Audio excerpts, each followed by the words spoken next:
We're back. Shelley Winter Show live, local, topical, and relevant. And inside the studio with me right now is gubernatorial candidate Rick Jackson. Before we went to break, I was asking you about money in politics, billionaires, a lot of them, Elon Musk, Bill Gates. You know, we're not too enamored as we used to be with billionaires. What do you say to the criticism that you're essentially buying the governor's mansion? Well, first of all, you need to understand I grew up in the projects to hate rich people. So I understand that narrative and so forth like that. And but the bottom line is money is not going to buy this election. I have to earn it. You know, a lot but of it people, helps, though. You admit it helps. Oh, absolutely. Okay. Especially when you got to do 2 years in 90 days. So it does help get the word out. But I haven't seen anybody be successful just using money. It takes hard work. No different than any business I've ever started. I have to do it. And as I've told my team, if I lose, it's not going to be their fault. It's my fault. I have to own this. So I'm working 24/7 to earn the vote of the people. Now, the difference is, and I know that there's hatred for billionaires and so forth like that. I don't think they've met many that give away 100% of everything they're going to own. All right, and the reason. Can you explain that? What do you mean? Well, so when I told you back in 2008, I drew the finish line. What that means is, you first ask your question, and everybody should ask this question: how much is enough? All right, whatever that is, draw a finish line and say that's all I'm going to have. All right, for the rest of my life, and then I committed that. Anything above that, 2008, which we've grown about 10 times since then, is given away, and that's my commitment. Everything that I own since 2008 is going to be given away. Now, I'm not trying to look. I'm very uncomfortable talking about giving because I've always given anonymously and all that. But the reason I'm saying that is that's where my heart is, where your money is kind of sometimes where your heart is. So.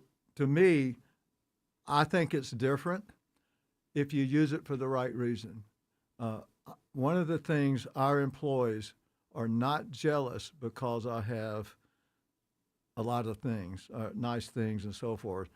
They like to work there because they know they're working in a place that gives back tremendously, and it gives them a sense of purpose that their job is making a difference. And so from that standpoint, first of all, I don't think you can buy it. It does give you advantage. But if you're using the money for a good reason, this is God's money. I believe that God thinks this is a good thing for me to do so that I can have influence and help the people that don't have a voice in Georgia. In your commercials, you talk about your business acumen. You've talked about it a lot here in this interview. I've said it myself, government should be run like a business. Is it possible to run government like a business? And if it is, you said earlier Kemp has done a wonderful job. Has he done a good job of running government like a business? And would you follow in those footsteps? Well, first of all, Governor Kemp's done a great job. I would do it slightly different, but I'm just going to expand on that. So first of all, my wife asked me the same question. She's a professor at Georgia Tech, and she said, well, government's not a business. It doesn't have, doesn't make money and all that. All right, so let me give you an example. We started in 2008 a nonprofit called Faith Bridge Foster Care. All right, it's a Christian nonprofit to help kids, to give unwed mothers an option, so forth like that. We run it like a business. It was in our building. It has discipline, vigor, objectives, ROIs, and impact. It measures impact just like a business. The point is you can streamline and organize government or any institution. Look what they did in Venezuela. You can't get 225 planes all together and do what they did unless you have organization, expectations, training, and so forth like that. When you run organizations like that, you give it a vision, you get resources together that all work together for the common good of delivering a product to our citizens of Georgia. So yes, you can, from that standpoint, do that. You have to increase revenues through getting new companies here and so forth like that, and then decreasing costs, which is the cost of the government, which we will do, but also the cost of taxes so that people have more money to be able to afford. Let's expand on that. In that situation, the government becomes streamlined. You do all the things that you just said, but you need the employees or the politicians to work with you. The voters would have elected you, so they're behind you. But the politicians that are in office would have to do their part. How do you get them from the governor's mansion, if you were to win? How do you get them behind you to streamline and do all those things? All right, we have over 25 companies. It's the same issue. How do you get 25 different people with different interests and all that kind of stuff? So I call it leadership. You have to bring people together, just like, to be honest, Jesse Jackson did in his earlier days, okay? You had to bring people together, give them a vision. I have to sell each one of them. Why is it in their best interest, whether it's on the left or the right, politicians and so forth? Why is it in their best interest for us to do what we need to do? By doing that and showing leadership to try to give a vision, you'll get more people working together. And so from the people I've seen, there's a lot of good people down in the Gold Dome. There's a lot of, for instance, our speaker is not in it for himself. He's just like me. He wants to do it for somebody else because he doesn't have to do it either, but he's in service. And so bringing people like-minded like that, there can be some commonality, but it takes, just like running a business, you can't just overnight tell people what to do. For instance, our employees, we call them associates. We treat them like volunteers. Let me tell you the difference between an employee and a volunteer. If you're at church and there's volunteers, right, you got to sell them on helping you. Right. Our associates, we treat the same way. We will have to do that with all the employees of the state, with legislators and so forth. They're volunteers. The question is, what can we do? That's what I know how to do. Would you be able to work with Democrats here in the state of Georgia? And what are some Democrats in the state that you would say out loud that you like and would look forward to working with? Of course, I'm going to be able to work with Democrats. If they love human beings like I do, they don't wear a red or blue jersey. 75%. We have right now 500 children that aged out of foster care in schools today. 70% are minority. My point is, in my mind, Jesus loves every one of those kids, period. I don't look at what their voting is or what their parents are, so like that. So there's a lot of people that we will have commonality to solve problems. There's not a person on either side of the aisle that is not going to be interested in me reducing healthcare costs because nobody else has done it. They want to do it. The Democrats have a different way of wanting to do it, Medicaid expansion and so forth. I don't think they understand what problem they're trying to solve. But the objective is the same, is to get everybody access to health care at the most cost-effective way. That's a bipartisan issue. Cost of living is a bipartisan issue. So when you come up with solutions that work for the people, it will bring people together. So as an example, on the Fostering Success Act, 100%, yes, unanimous vote on a tax rebate, basically a tax credit to help these kids. You know what that took? It took me going behind the scenes to a lot of people on both sides of the aisle, leadership, talking about going against developing a new tax credit, but then showing them what the impact is going to be. And then I went further. It wasn't just to pass a bill. It was to also show them the impact from an ROI. This is the most successful program in the country.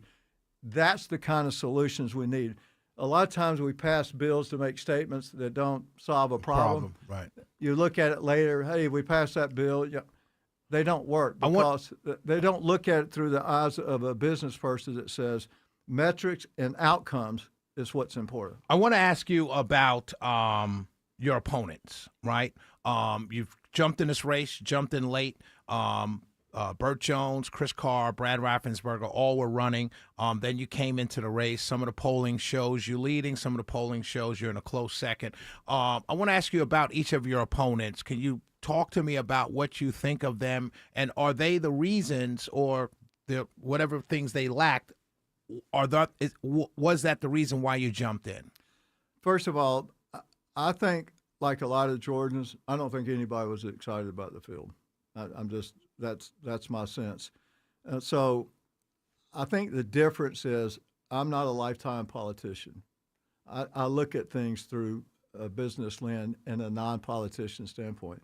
So from my standpoint, the biggest difference is that they're politicians, and that's fine. I mean, Brian Kemp was a politician forever. He just happens to be a great one. But there's some, I just look at things totally different. There's a difference between, I've seen decisions down there, Shelley, that are basically through a lens of what will my donors think if I do this?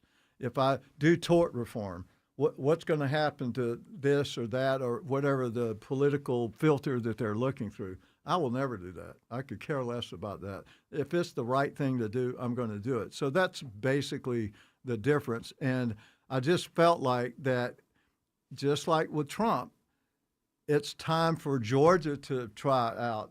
Hey, we've been trying politicians for a long time. And it's worked sometime to your point that you've been making about Brian Kemp. Yeah, oh, of course. I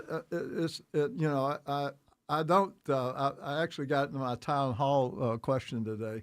They said, "Well, you're calling them crooks," and I said, "What?" I didn't, they were. It was ridiculous, but it's kind of like sometimes the people say, "I don't like lawyers," except my lawyer. Right.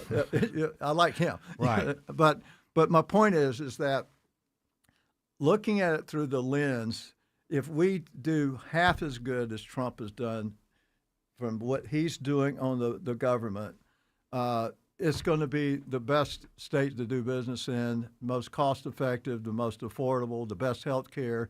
And I just think that I can do that. I have the ability to do it. It's going to be a huge inconvenience to me, but I think it will be worth it.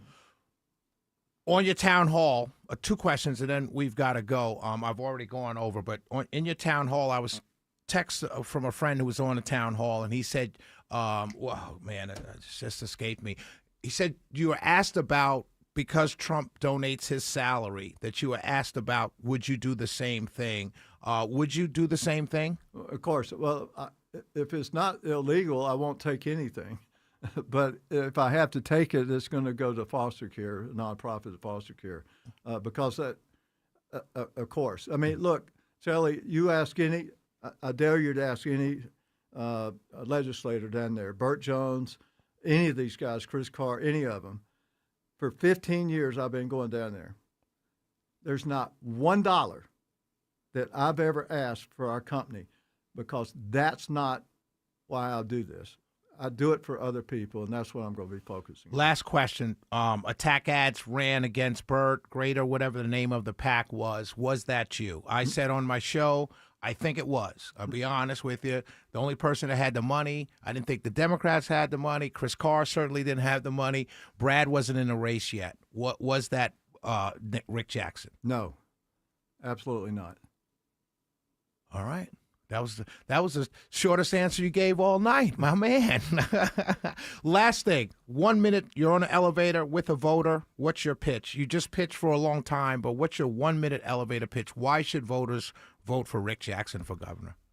I think it's time to vote for somebody that's a non-politician that does like Trump and runs the state like a business. But more importantly than that, I want them to hear my heart. My heart is, I want to help people that don't have representation, period. And that's what I'm going to do for Georgia. Rick Jackson, gubernatorial candidate. It's been a pleasure, my friend. Thank you for coming in. I appreciate you very much. Thank you, Brian. Thank you for listening to my show. I appreciate you. We'll be right back. Thank you, Shelley.